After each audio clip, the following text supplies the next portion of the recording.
I was reading about the life of C.S. Lewis. At the age of 17, he wrote to his friend Arthur Greeves, and he said, I quote, "I believe in no religion. There is absolutely no proof for any of them, and from a philosophical standpoint, Christianity is not even the best." 15 years later, Lewis wrote Arthur and said, "Christianity is God expressing himself through the incarnation, crucifixion, and resurrection." What could change a man who so vehemently declared, "There is no God"? C.S. Lewis knew how to weave stories of fantasy and fiction, and I think one of his closest friends, J.R. Tolkien, made a great contribution to literature as well. So you think from that man's vantage point, it would be very difficult to hoodwink him if all of this was just a fabricated tale. So with that, I'm going to take you on a journey for which, for 30 years that Dr. Scott ministered here, he would take you through the resurrection and the proofs of the resurrection. And his issue, by the way, is in college he fell away from the faith. I never fell away from the faith because I don't really think I ever had faith. I said I knew who God was, but I really didn't. And I walked around saying, of course God exists, but I didn't know who God was. We talk about people's spiritual journeys. I didn't know I was on a spiritual journey. I traveled the world as a young woman with just a bag on my back, not thinking that I was searching for something, but obviously, now looking back, I realized that I was, and all of that time, I was exposed to many different faiths and many different cultures. Although I did not come out of the academic background that my late husband did, I feel as though time has been kind to let me not only see those things with my own eyes, but now in an academic way, understand on the comparative plane of what the world has to offer. Christ is very unique. I often hear people say, how can we know the validity of these documents? If you listened last week or you were here last week, I took you through the history of the Bible. And I really hadn't premeditated that that would come on the heels of this. And yet, there could be no better message to demonstrate the hundreds, thousands now, years of propagating the message, which many people will talk about how it has changed, but in reality, it has not changed. Our way of communication, unfortunately, has changed. It has degraded somewhat. But the words themselves in our oldest proofs have not changed.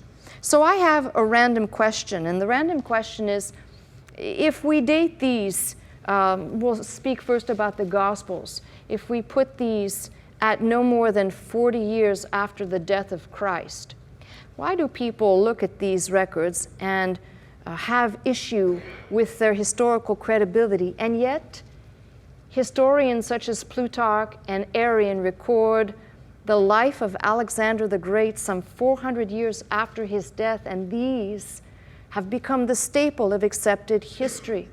I have the same issue with the recorded history of Caesar crossing the Rubicon, which, if you know your history books and if you know geography, they still haven't figured out the exact location of the Rubicon. Yet this is accepted history. Caesar committed his way to civil war upon that crossing, and no one really knows the exact date. Some put it at 55 and some at 49. Who knows? Coming from Gaul, whatever that means. But these have become historical documents. And yet, by the way, even the writer who chronicles this event of the crossing of the Rubicon comes much more than 40 years later than the writers of the Gospel. So I always take issue with people saying, yes, but how can you know? Now, we'll dance around that subject, but I just want to say this. I'm not here to argue whether Alexander the Great lived or not, and whether he conquered the then known world. I'm not here to debate whether Caesar did what he did in crossing the Rubicon, but I am here to talk about the fact that Jesus Christ rose from the dead. And if you are able, and if I am able to actually believe this thing so convoluted, so far-fetched, so impossible, then it should be life-changing.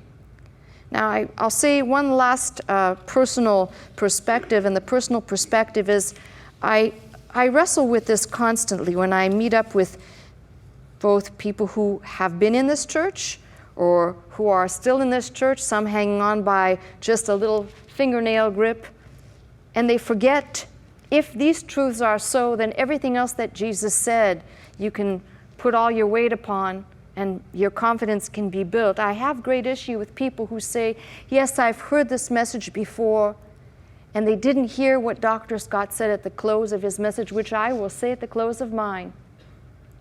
If this is all true, then you and I should not only take a second look at the life, death, resurrection, ascension, and return of Christ, but we should order our lives accordingly, not by a set of rules, not by some legalistic perfectionism, but by the liberation that Christ has indeed set us free, that death hath no more dominion over us. And with all of that being said, if you start combing back into the history records, no one will debate that a man named Josephus in the second half of the 1st century wrote his Antiquity of the Jews, his History of the Wars, and a chronicle, by the way, that many have taken as exact history. I tell you that I'm not 100% sure that it should represent exact history based on the many dubious things I have found in combing his histories. Nevertheless, he declares, and I'm going to say as succinctly because I wrote down the bullet points, he says that Jesus was a wise man who did many wondrous things, had many followers, was believed to be the Messiah, was accused by the Jewish religious leaders, condemned to death by crucifixion by Pontius Pilate, and was considered resurrected. And that's from an early historian. From the Talmudic perspective, I'm trying to look at outside of this book right here. From the Talmudic perspective, Jesus was conceived out of wedlock, had many followers, made blasphemous claims about himself, worked miracles, but the Talmud says he did this by the power of Satan, which, by the way, confirms how the Jewish leaders perceived Christ when he did these miracles. And they said, you do these things by the power of Beelzebub. Do you remember that? So it's kind of interesting, including, by the way, when he heals the man is healed. For me, it wouldn't matter. You know, if I had something wrong with me and somebody came along and restored me, I'd be following you. Say what you will. When we jump to the early church writings, the debate of whether Ignatius or Irenaeus said the following, but we find that these early writers are quoting the bulk of Jesus' teaching and his sayings. And this is what's staggering about this. I find it staggering anyway. A lot of people propose that these documents that we call the gospel records are not as valid or as good or as reliable, and yet they fail to miss something. In the book of Acts, we already read of, although Jesus didn't say to do this, by the way, but we read of an established place.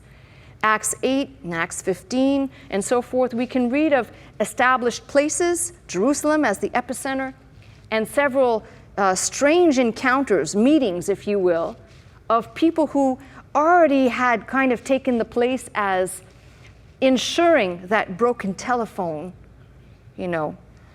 this is what happened, it gets down the line, it's now changed, did not occur. Many people will say, well, broken telephone occurred and this is why our records are the way they are. And I think, oh my goodness, what books are you reading? Because my evidence internally inside the Bible says there was no such thing as broken telephone. You get broken telephone, by the way, when you get into the period which I spoke about last week, Marcion, with his truncated canon, deciding what should be acceptable. And the basis of that, by the way, is a lack of understanding of what the Old Testament is all about. So, of course, you'd want to chop off and eliminate the Old if you weren't around to understand what the bigger picture meant for humankind. So, if I was going to go back into these records, and I said we're going to mix some slumgullion here, some old and some new, you've got to look at what Jesus said about himself and come to a conclusion, which I'm not here to argue whether Jesus lived. All of the historians, including heathen historians, agree Jesus lived. Let's not even go there. If we have to do that today, I think I'm going to lay down. But the claims that Jesus made about himself are either fact or fable. The things that he said, that he is recorded saying, are rather disturbing if you think about it. And I really want you to pretend you haven't even considered the things that are in the gospel. And I want you to think of things that he said. When he said, and I taught a whole message on this, "Follow me." And it says they straightway forsook their nets and they followed him. They forsook their livelihood.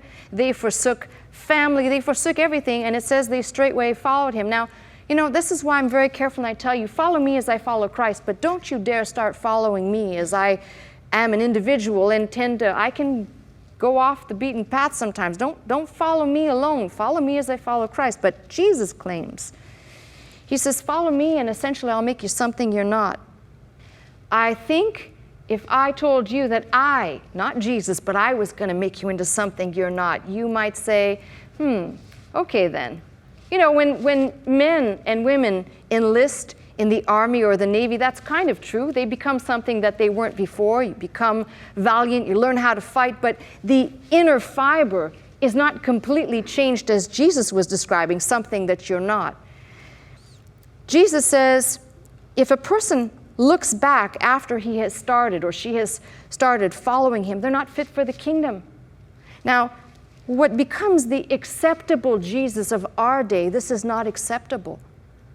To say, if you put your hand to the plow and you look back, you're not fit for the kingdom. How many churches would be half empty today if that was really considered as true? I want you to think about this. Don't think about this as just another message. I want you to think about it today with your standing and your understanding about where you are with God, because I've said this before and I'll say it again.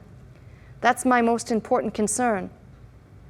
I can't make the trip for you. I can't say, come on now, let's do this thing. But if the message gets under your skin, it's life-changing. Jesus says you must prefer me above mother, father, sister, brother, yea, in your own life also. I want you to think about that. What type of person would come on the stage of history and say, I have to have preeminence in your life? And who believes this today? Please don't answer. Jesus said, if you do not confess me before men, essentially asking his followers to pledge allegiance to him and to him alone, and if they did not, he would deny them before his Father. I want you to think of these incredible things.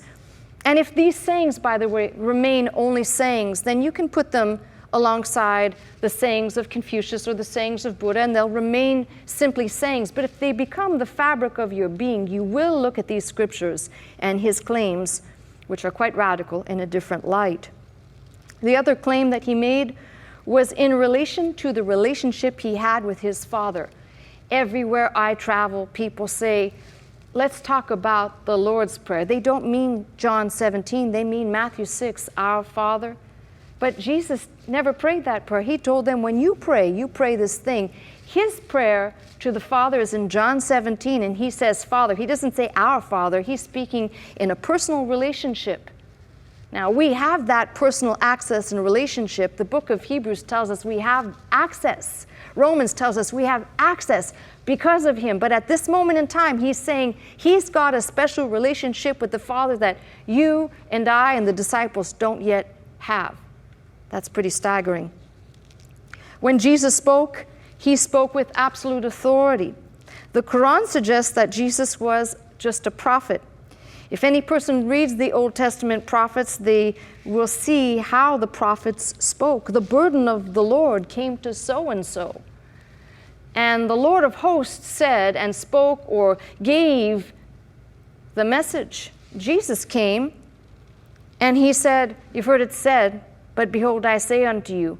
And he takes all of the Old Testament, essentially what's in the Decalogue, he takes that and he doesn't lower it. He brings it to a higher level. He says, you've heard it said, thou shalt not kill. But he says, if you have hate in your heart, you're as guilty as a murderer. When you think about religious leaders looking on and hearing this type of talk, it's scandalous, completely scandalous. Not only the claims that he made, which I've got so many of them. I sat down and I started writing and thinking all the things that I have processed over the course of my studies. Jesus said, if you build on what I say, you build on a rock, anything else is sinking sand. Where does that leave you or me today? Don't answer, please. Jesus is the only person that I have encountered, and I too had to go down the crossroads of looking at all the religious leaders. He's the only one that depicted himself as perfect. Now, I don't know about you, but history records people who thought they were perfect. There are many nutbags in history who walked around thinking that they were perfect. They were the incarnate personification of perfection. But no man on the stage of history demonstrated that as Christ did. Now, at this point, I could bring in the founders of other religions and I could say just comparatively, Jesus said things and did things, but specifically what he said, that none of these other people ever said. Buddha was not God and he never professed to be God. He was deified later, much later, through the Samgitas, the meeting of these religious men that later deified him. He did not profess to be God. Confucius did not profess to be God. Mohammed did not profess to be God. He was Allah's prophet. Received revelations, whether he received them in a cave or in a dream.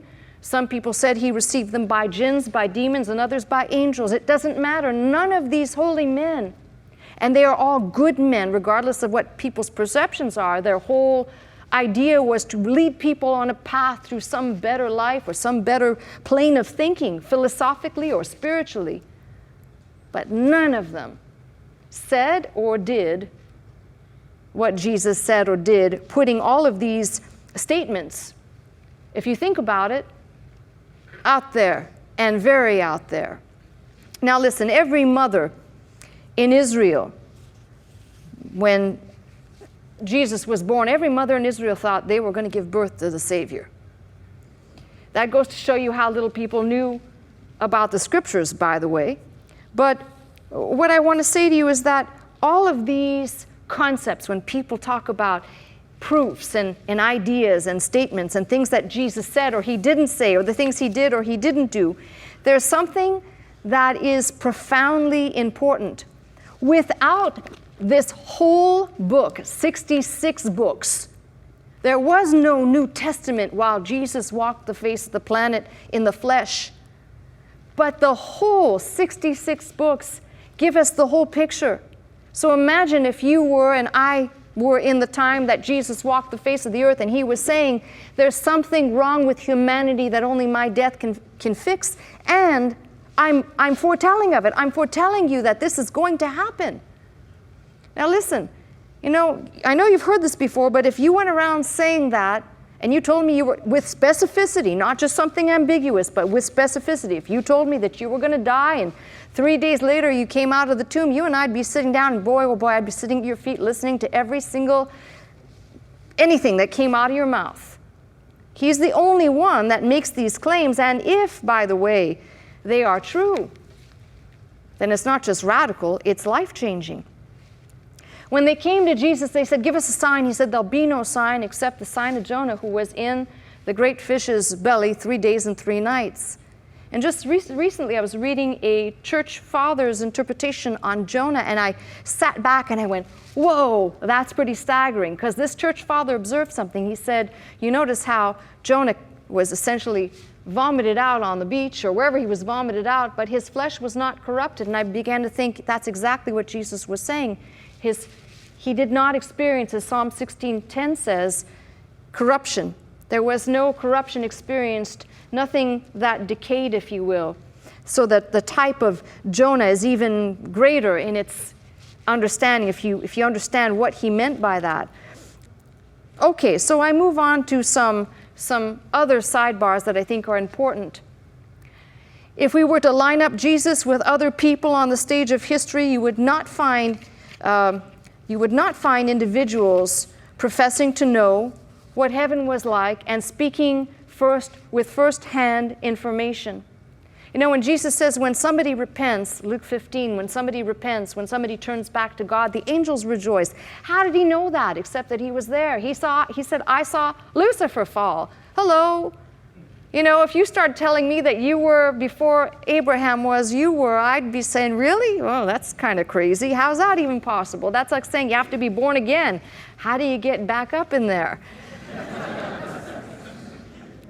He said and did miracles.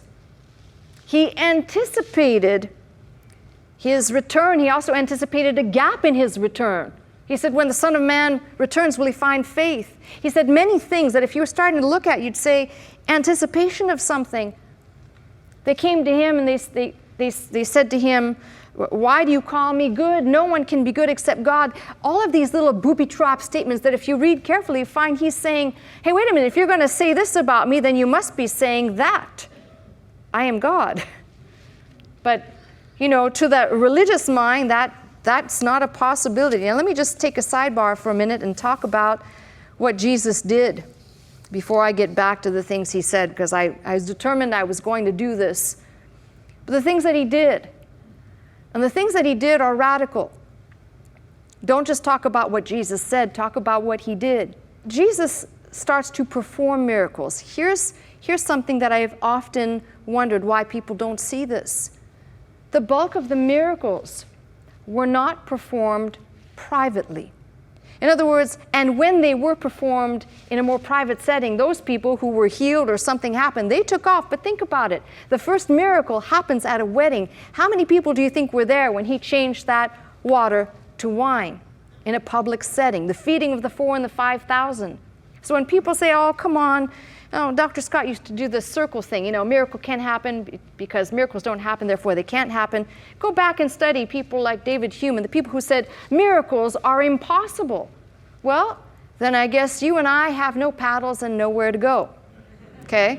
Because if a miracle didn't occur, it's essentially saying that the resurrection did not occur, and it means the virgin birth did not occur, and it means all of this is just a convoluted lie. And we should just be living our lives, looking for something else to hold on to, but there is no eternity, there's nothing else, it's all a joke, it's all a farce. If you're not willing to look at the grouping of miracles, and each one will make arguments for this, should we examine the people who made claims that they had been recipients of miracles? Think of the raising of Jairus' daughter. Think about people, the man born blind. And you begin to realize that Jesus performed so many miracles, some of them in the presence of the religious folks, some of them in the presence of his disciples, some in just the presence of others, some in the presence of great multitudes. You're now going to be bound to convince me that this is a conspiracy for a few people to propagate the idea of what both Jesus said and what he did. His claims, by the way, became a scandal in and of themselves when he said, listen, you destroy this temple in 3 days, I'll raise it up. And they said, what do you mean by that? 46 years to build the temple. What is he talking about? I did a whole message on that, the translation of that passage out of John. When I think about it, I think I've taught on every single verse I've referenced, coming to some conclusion about what he said. It's not as though he said, look, I'm going to be here for a while, and when I think I've convinced you enough by my miracles and the things that I've crazily said to you, I'm going to step away. You know, I'm going to retire, kick back on the Sea of Galilee with a little, you know, couple of my bros, and we'll have a good time, and, you know, the work's over. But he said, I have to go and die. And even the genuineness of the report when Peter essentially rebukes Jesus for saying he has to go and die. Think about the genuineness. If you and I were fabricating the history of our hero, we're trying to create a hero, we're trying to create a savior, you probably wouldn't include a lot of these elements. In fact, Mark, who is the shortest gospel, and we know the oldest, and is writing essentially Peter's story, writing for Peter about Peter's account, it's interesting that when you comb the records, you find some very interesting things in Mark's gospel. One of the most interesting, by the way, is if I was trying to create a story about my hero, why wouldn't I tell about his birth, his childhood, his young years? But Mark's message, his book, tells about 3 years, and he doesn't tell you that it's about 3 years' time. You have to deduce it yourself. And half of the book is spent leading up to the week of Jesus' death and resurrection. So if you're trying to invent something, it's a pretty poor way to introduce. I mean, if I was going to do this, man, I would sit down and I would embellish. I would have had Jesus land in a spaceship. I'm just saying that would have been more like, wow, did you see that? Did you see the light in the sky? Right? But what Jesus says in the records is equally staggering. He says in Luke, I believe it's Luke 24, in the 44th verse, he tells his disciples that all that was written in the Old Testament, in Moses, and in the Psalms, and in the prophets, it was written of me. They spoke of me. The resurrected Christ now is saying this, which is what drove me on a quest to do a lot of heavy Hebrew translation from Psalms 110, Psalm 16, and others that are messianic psalms. And you just cannot shake the idea that somehow, even if Jesus was delusional in his thinking, how did he make all of these things come to pass so exactly? No man taketh my life. The timing was such that when they sought to kill him, he snuck away. Think about that. That's a great telling of some hero, some failed hero sneaking away, but he said he decides. And nobody takes his life. He lays it down and he has the power to take it again. My goodness, if I came out here today and said, hey, guess what? You'd say, okay, now she's really lost it. But here we go. Let's take some of the, what I call the Scott pivotal points and discuss them. And you'll have to pardon me. I have copious notes and I decided I would not forsake the notes because each and every page has something that I wanted to say. Make sure I get this across. So from the first book of Scott, the things that we have to deal with, the fact that he was crucified. Jesus was crucified. Now, many people will talk about, and there are historical people, the quest for the historic Jesus, starting with Reimarus and Rudolf Bultmann and Albert Schweitzer, and they could not find the adequate substance to validate the message. Yet when I look, I think to myself, it's very simple. Let me go back to a statement I made earlier. Crucifixion, by the way, perhaps was begun in Persia, but was imported to Rome by Alexander the Great. There you go again. If you're going to tie history together and you're going to say that somebody did or didn't exist, this fictitious supposed man brought crucifixion to Rome. So think about this, which the Romans picked up and practiced on a regular basis. So there's nothing odd with the fact that he was crucified. In fact, in the preaching later on, this Jesus whom you crucified, you hung on a tree, which was the fulfillment of Deuteronomy 21. Cursed is anyone that hangs on a tree. And we know that the curse fell on him, fulfilling Scripture. He was crucified publicly, visibly. And there have been arguments about the manner and method. Some people still to this day want to suggest that the nails went through the middle of the hand, and science has done enough testing on this supposition that it is impossible for the body to be supported by nails that would go through the palm, and there's more than adequate proof to show that when he was crucified, like most people who were crucified, the nails went through here and the hands were fastened with rope. So we're not going to argue whether or not he was crucified. He was crucified. He was crucified at the hands of the Romans under the instigation of the religious Jewish leaders. Now, a lot of people ask the question, well, who killed Jesus? You know, I prefer to not give an answer to that because it seems so self-evident. The many hands of many people involved for many different reasons, which represents all of humanity for our sins and our sinful way and our sinfulness. But in this case, the only thing that I could say is, what man could create such scandal, such hatred, such vitriolic behavior that they had to eliminate him? And they thought, by the way, they in their minds thought that by crucifying him, they could rid themselves of this religious lunatic once and for all. Now, if you didn't believe that he was who he said he was, then that makes sense. You get rid of him, be done, and the Jewish religious leaders were back in business. But leave that one alone for a minute. Back to the book of Scott, he was considered dead. Now, my late husband had some great arguments, but he wasn't the first one to make them. You've got a whole history of people who propose that Jesus didn't really die. He resuscitated. When they took him down off the cross, he wasn't really dead. And in the coolness of the tomb, he resuscitated. And there's all these kind of crazy things. But I want to ask you a question. If you read the record aright, where it says that he was whipped and he was beaten and then he hung there and he was pierced, by the way, we'll come back to that in a minute. Do you really believe? And he's quoted, by the way, as saying it is finished, and he gives up, he commends his spirit unto the Lord. Do you really believe that someone could survive a Roman crucifixion? Is it possible? Now, listen carefully. I know there's a lot of books out there talking about near-death experience where people say they died. They died and they saw heaven briefly and they saw people they knew and then they came back to earth. We're not talking about a man who had a near-death experience. We're talking about a man who was crucified and died. Let's just end the story right there. He was buried in a known accessible tomb. And I cannot go away from this. I had to put a whole bunch of notes on the tomb because it just seemed to me, hey, wait a minute. You know, I don't want to present this as something that you could just say, of course, this was a known tomb. The tomb belonged to Joseph of Arimathea.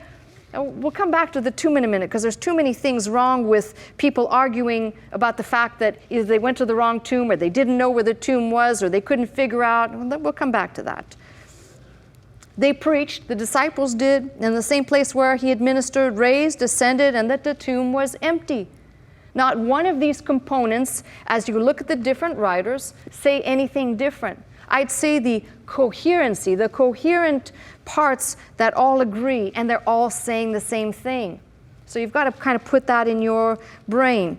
The Jewish leaders were more concerned to disprove all the preachments, therefore telling the disciples not to preach the message anymore, which is recorded in the book of Acts when Peter preaches, and they say, don't preach that message anymore.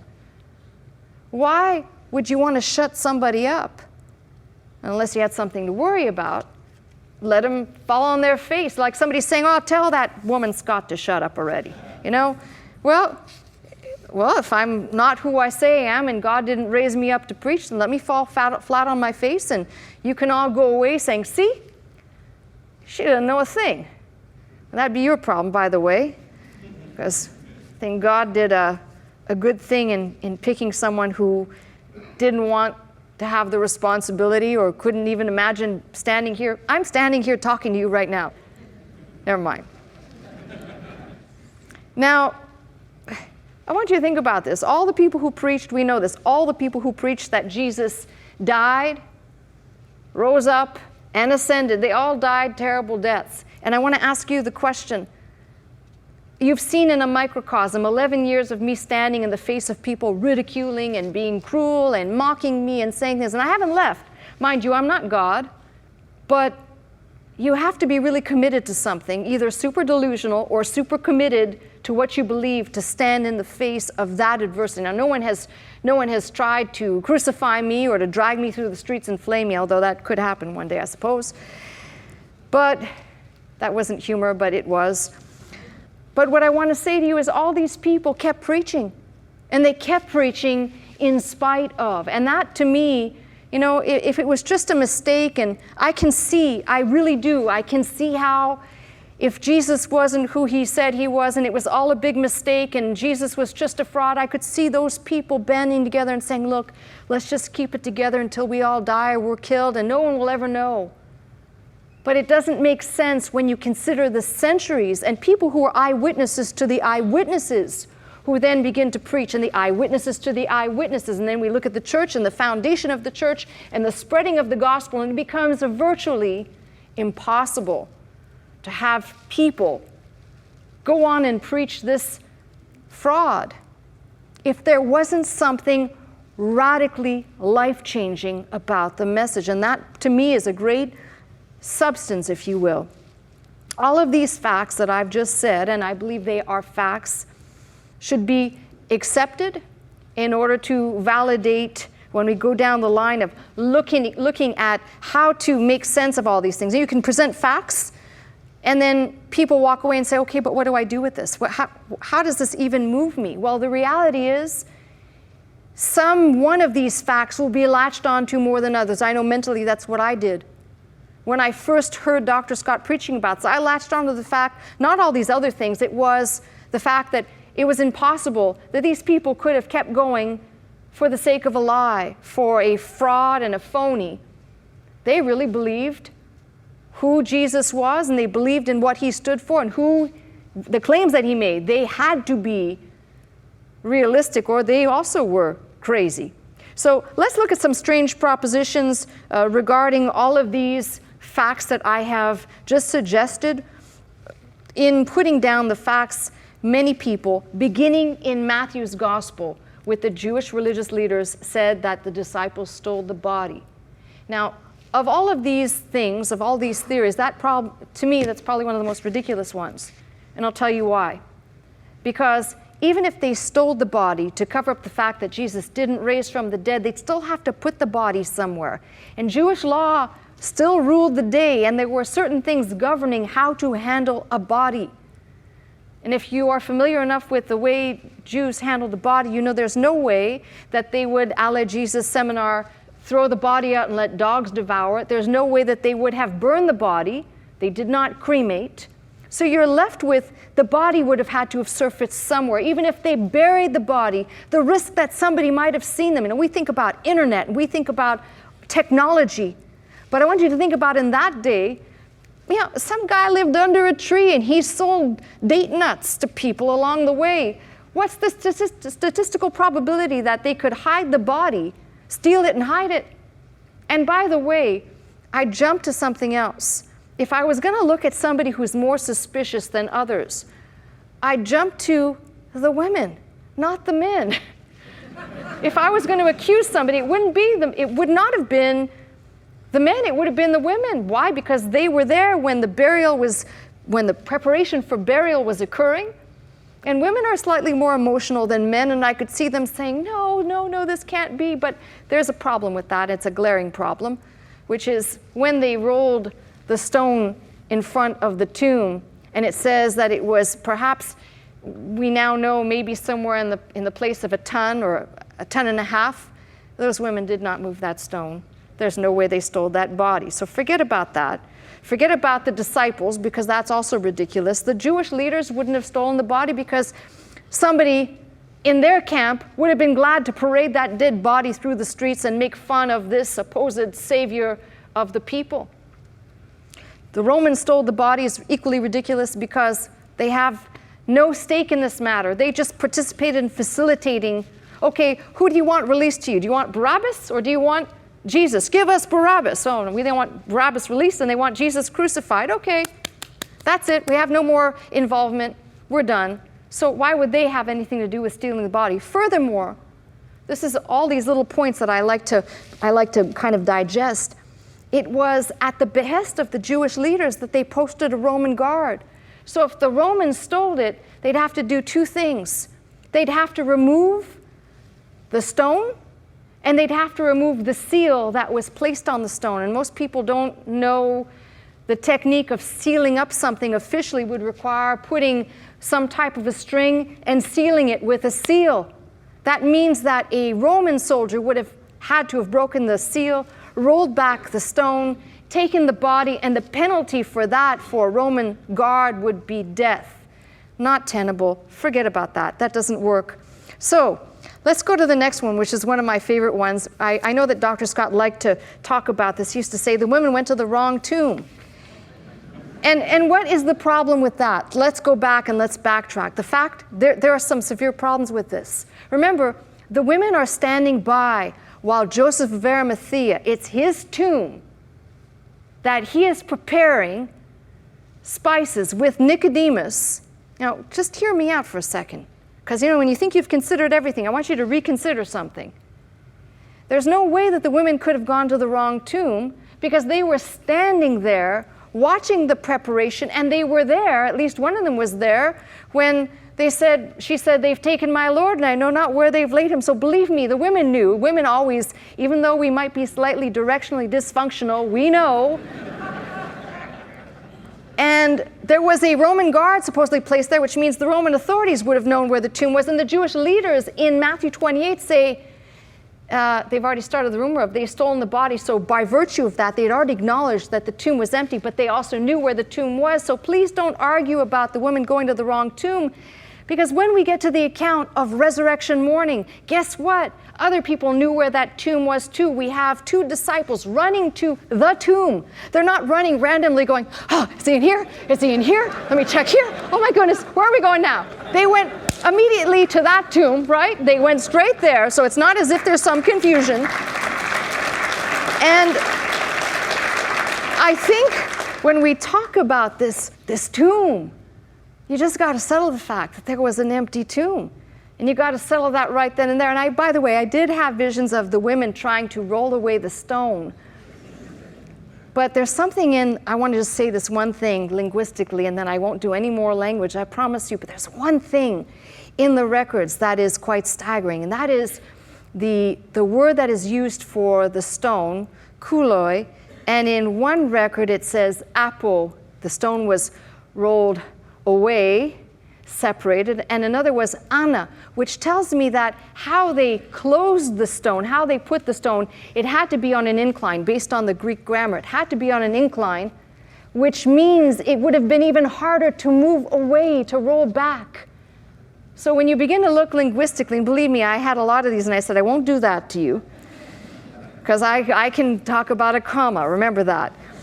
But the other thing is that no other burial traditions surfaced. Remember, you've got to remember, we're not looking at the Gospels immediately to say biography or history, but no other burial traditions in that period surfaced.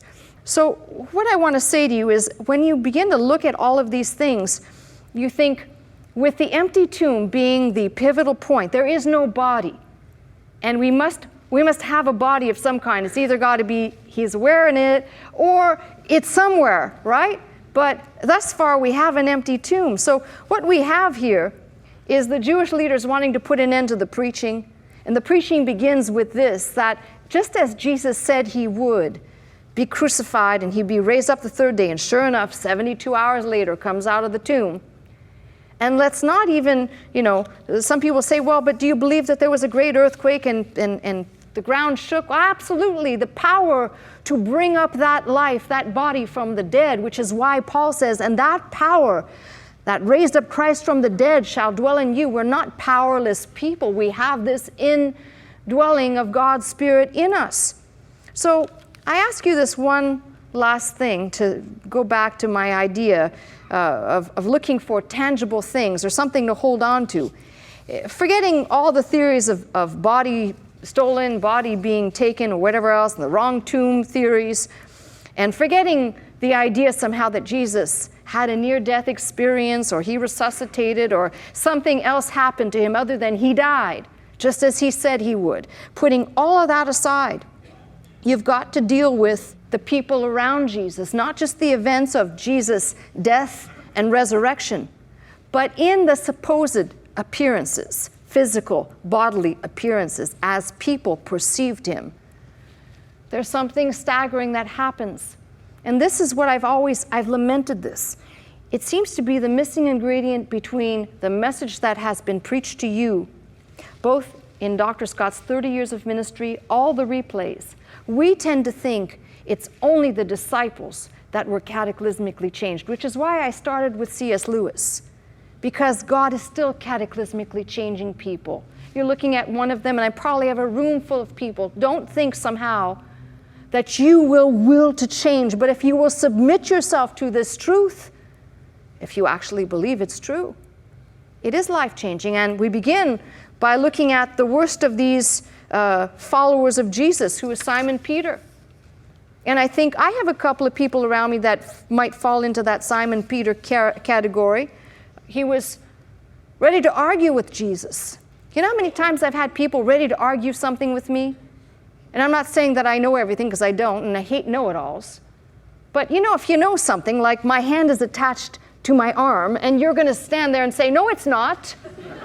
That type of arguing spirit. And Peter demonstrated that.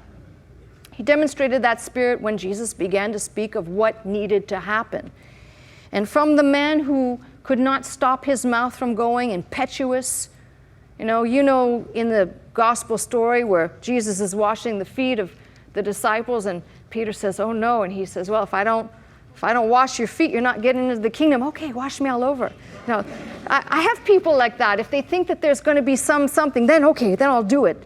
I love the record that is told by Mark because it is the worst, most damning for Peter. It does not try to embellish Peter.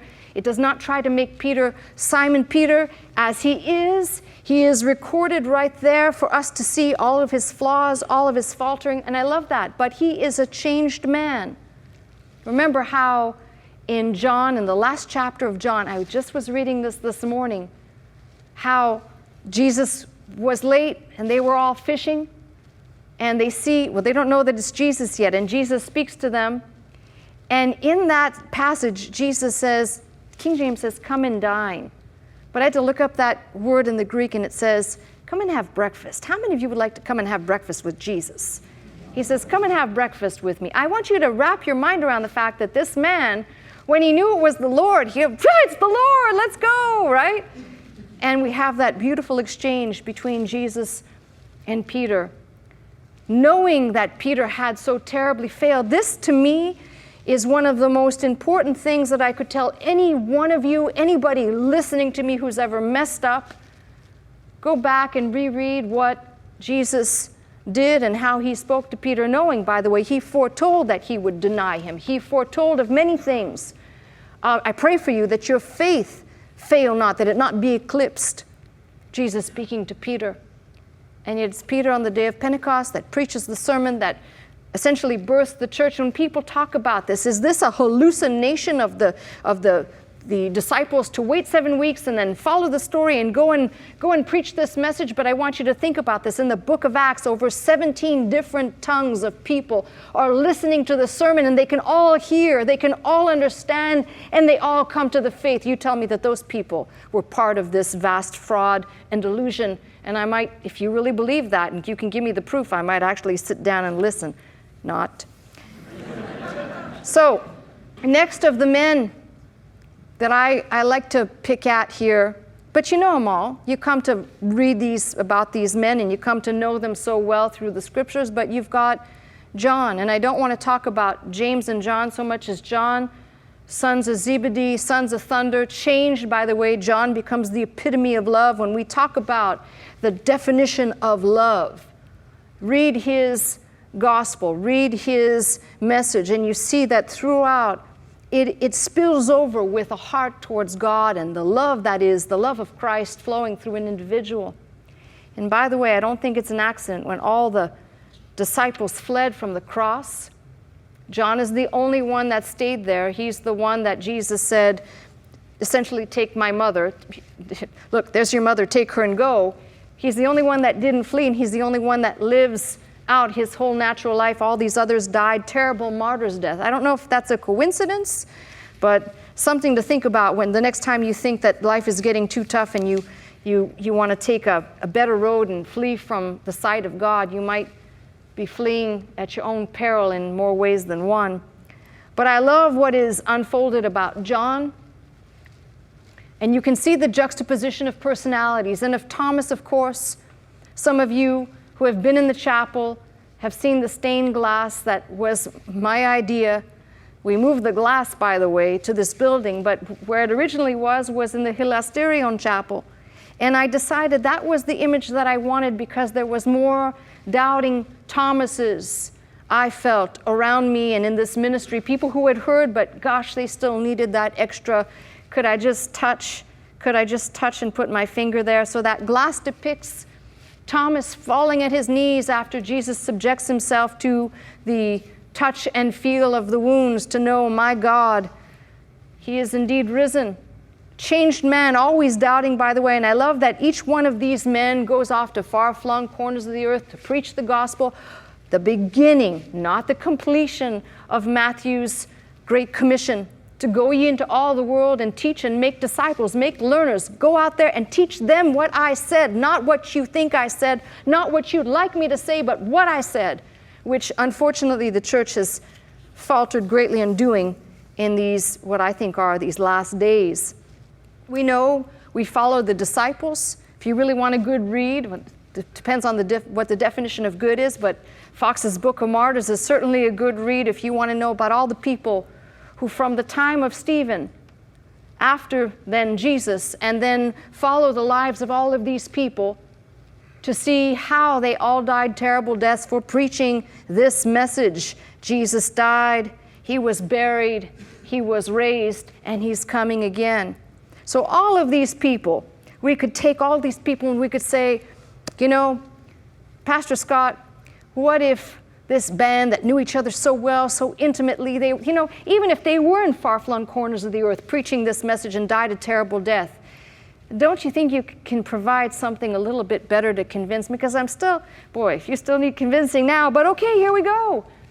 The guy who had no dime, no quarter, nothing in this universe that could have made him preach this message, for he was the worst persecutor, he was the worst agitator and aggressor of the Church of Jesus Christ, was the Apostle Paul.